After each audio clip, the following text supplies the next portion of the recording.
T20 world கப்பில் ஒவ்வொரு எடிஷன்லேயும் பயங்கரமான ஹிஸ்டாரிக் மேட்சஸ் வந்து நடந்துக்கிட்டே இருக்கும். அந்த மாதிரி ஒரு மேட்ச் தான் நரேந்திர மோடி ஸ்டேடியத்தில், அகமதாபாத்தில் இருக்கிற நரேந்திர மோடி ஸ்டேடியத்தில் நடந்து முடிஞ்சிருக்கு. ஆப்கானிஸ்தான் ஜெயிச்சிருப்பா, சவுத் ஆஃப்ரிக்கா ஜெயிச்சிருப்பான்னு மாறி மாறி ஃபேன்ஸ்லாம் சொல்கிற அளவுக்கு ரெண்டு பேரும் வெற்றிக்கு போட்டியாக போட்டு கடைசியில் ஒரு வழியாக ஒரு சூப்பர் ஓவர் இல்லை, ரெண்டாவது சூப்பர் ஓவரில் லாஸ்ட் பாலில் தான் ரிசல்ட் வந்திருக்கு.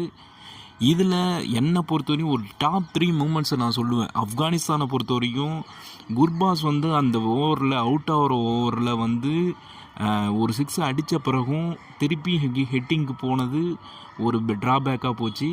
ரெண்டாவது வந்து ஃபசலக் ஃபரூக்கி கொஞ்சம் வேகமாக ஓடியிருந்தாருன்னா ரிசல்ட் வேறு மாறி இருக்கும். இன்னொன்று, ரபாடாவோட வந்து லாஸ்ட் ஓவர் வந்து ரபாடா அப்படி போடுவார்னு நான் எதிர்பார்க்கவே இல்லை. இந்த மூணும் தான் இந்த மேட்சை வந்து ரொம்ப ஹிஸ்டாரிக் மேட்சாக மாற்றிருச்சு. உங்களோட டாப் 3 மூமெண்ட்ஸ் என்ன?